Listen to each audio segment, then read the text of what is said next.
લાલુના મોટા પુત્ર તેજ પ્રતાપને પણ સમન્સ. લેન્ડ ફોર જોબ કેસમાં લાલુ સામે કેસ ચાલશે, કેન્દ્રની મંજૂરી.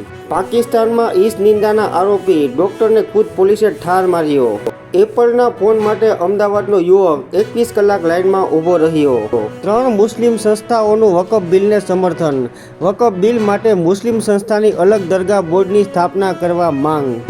અમદાવાદમાં ટ્રાન્સપોર્ટના ગોડાઉનમાંથી શંકાસ્પદ કેમિકલનો જથ્થો જપ્ત કરાયો. કેમિકલનો જથ્થો મિથેનોલ અથવા ઇથેનોલનો હોવાની આશંકા.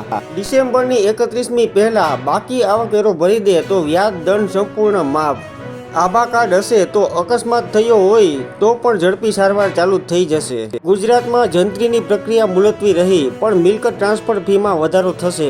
સાયબર ક્રાઇમના ડીસીપી દ્વારા બેંક એકાઉન્ટ ફ્રીઝ કરી તોડબાજી મુદ્દે 3 કોન્સ્ટેબલની પૂછપરછ. બીએસએફે મિઝોરમમાં ₹40 કરોડની ડ્રગ્સની ટેબ્લેટ જપ્ત કરી. વન નેશન વન સ્ટુડન્ટ યોજના અંતર્ગત ધોરણ 9 થી 12ના 28 લાખ વિદ્યાર્થીના ડિજિટલ રેકોર્ડ માટે APAAR આઈડી બનશે. હરિયાણામાં આપના ટેકા વગર સરકાર જ નહીં બને.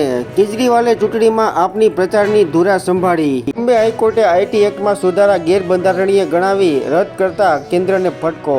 પંજાબમાં પન્નુ સાથે સંકળાયેલા 4 સ્થળો પર NIAના દરોડા. મીરાબાઈની 525મી વર્ષગાંઠ નિમિત્તે દ્વારકામાં આજથી ત્રિદિવસીય મીરા મહોત્સવનું આયોજન.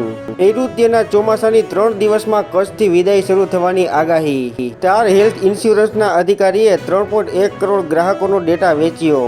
દેશમાં EVs માટે 74,300 ચાર્જિંગ સેન્ટર બનાવવામાં આવશે.